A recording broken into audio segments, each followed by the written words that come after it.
Dear student, मैं हूँ मंजू श्रीवास्तव में आपके लिए एक स्टोरी लेकर आई हूँ जिसका शीर्षक है अपना अपना भाग्य।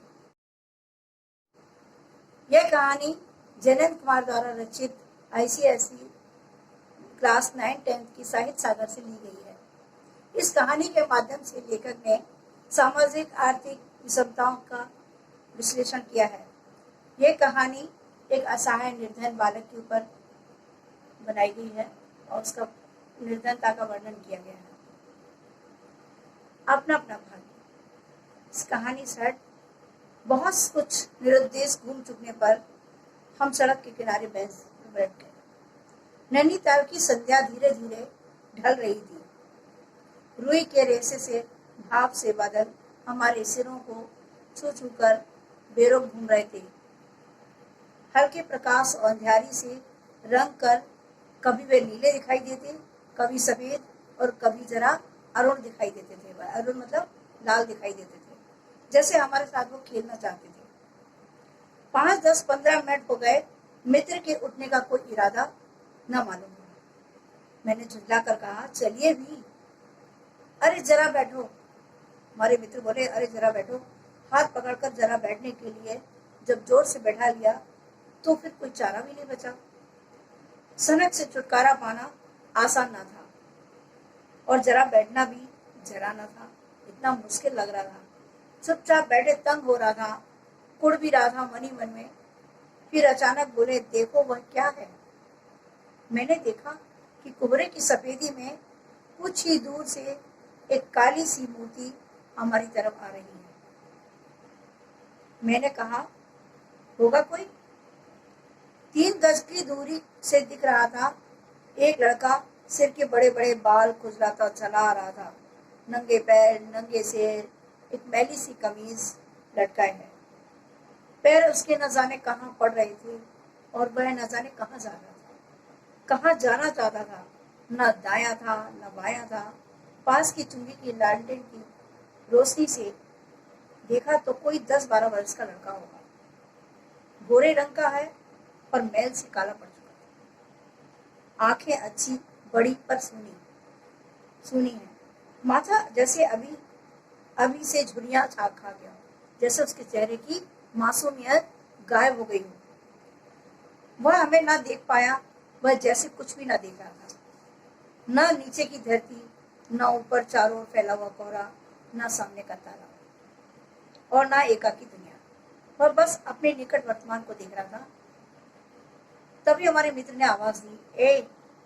उसने अपनी सूनी आंखें फाड़ दी। दुनिया सो गई, तू ही क्यों घूम रहा है। बालक कुछ नहीं बोला, मुंह खड़ा रहा। फिर भी बोलता हुआ सा चेहरा लेकर खड़ा था। कहाँ सोएगा। उसने बोला, यहीं कहीं। कल कहाँ सोया था। उसने बोला, दुकान पर। आज वहां क्यों नहीं गया। क्योंकि नौकरी से हटा दिया। क्या नौकरी थी। सब काम, 1 रुपया और झूठा खाना। फिर नौकरी करेगा। बोला, हाँ। बाहर चलेगा। हाँ। आज क्या खाना खाया। कुछ नहीं। अब खाना मिलेगा। नहीं मिलेगा। यूं ही सो जाएगा। कहाँ। यहीं कहीं, इन्हीं कपड़ों में। बालक फिर आंखों से मुंह खड़ा रहा। आंखें मानो बोलती थी, यह भी कैसा प्रश्न है। माँ बाप हैं। हाँ। कहाँ है। 15 कोस दूर गांव में। तू भाग आया। हाँ। क्यों। मेरे कई भाई बहन हैं, सो भाग आया। वहां काम नहीं था, रोटी नहीं थी। बाप भूखा रहता था और माँ भूखी रहती थी, रोती थी, सो भाग आया। एक साथी और था, उसी गांव का था, मुझसे थोड़ा बड़ा। दोनों साथ आए थे, पर अब वह नहीं है। क्यों, कहाँ चला गया। मर गया। बस 84 उम्र में ही उसकी मौत से पहचान हो गई थी। मुझे बड़ा आश्चर्य हुआ। पूछा, मर गया। हाँ, साहब ने मारा, मर गया। अच्छा, हमारे साथ चल। वह साथ चल दिया। लौट कर हम वकील दोस्त के होटल पहुंचे। वकील साहब होटल के कमरे से उतर कर आए। कश्मीरी दुसाला लपेटे थे, मोजे चढ़े, पैरों में चप्पलें थी, स्वर में हल्की झल्लाहट और कुछ लापरवाही थी। ओह, फिर आप कहिए, आपको नौकर की जरूरत थी ना? देखिए, ये लड़का है, कहाँ से लाए इसे आप जानते हैं? जानता हूँ, ये बीमार नहीं हो सकता। अजी, ये पहाड़ी बड़ी शैतान होती हैं, बच्चे बच्चे में आप गुड़ छुपे रहते हैं। आप भी क्या अजीब हैं, उठा लाए कहीं से, लो जी है नौकर लो। मानिए तो ये लड़का अच्छा निकलेगा, आप भी जी बस खूब ऐरे गहरे को नौकर बना लिया जाए और अगले दिन वह न जाने क्या क्या लेकर चंपत हो जाए। आप मानते ही नहीं, मैं क्या करूं? माने क्या खाक, आप भी जी अच्छा मजाक करते हैं।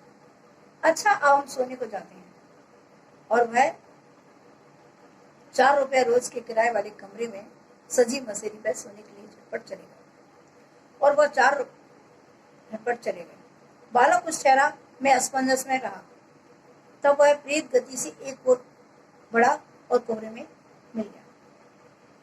मतलब असमंजस में रहा और वह इतनी तेज गति से गया जैसे कोई हवा की तरह, प्रेत गति की तरह। हम भी होटल की ओर बढ़े। हवा तीखी थी, हमारे कोटों को पार कर बदन में तीर सी लग रही थी। सिकुड़ते हुए मित्र ने कहा, भयानक सी थी, उसके पास बहुत कम कपड़े हैं। ये संसार है यार। मैंने स्वार्थ की फिलॉसफी सुनाई। चलो पहले बिस्तर पे गर्म हो लो, फिर किसी और की चिंता करना।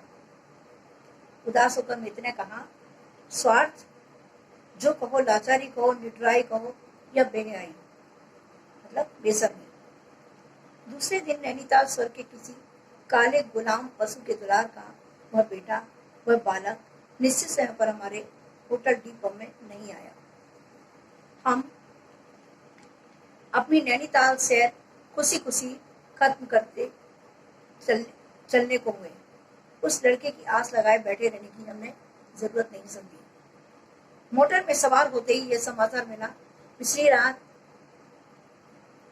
रात एक पहाड़ी बालक सड़क के किनारे पेड़ के नीचे निठर कर मर गया। मरने के लिए उसे वही जगह, वही 10 बरस की उम्र और वही काले चचड़ों की कमीज मिली। आदमियों की दुनिया ने बस यही उपहार उसके पास छोड़ा था। पर बतलाने वालों ने बताया कि गरीब के मुंह पर छाती, मुट्ठियां और पैरों पर बर्फ की हल्की सी चादर चिपक गई थी।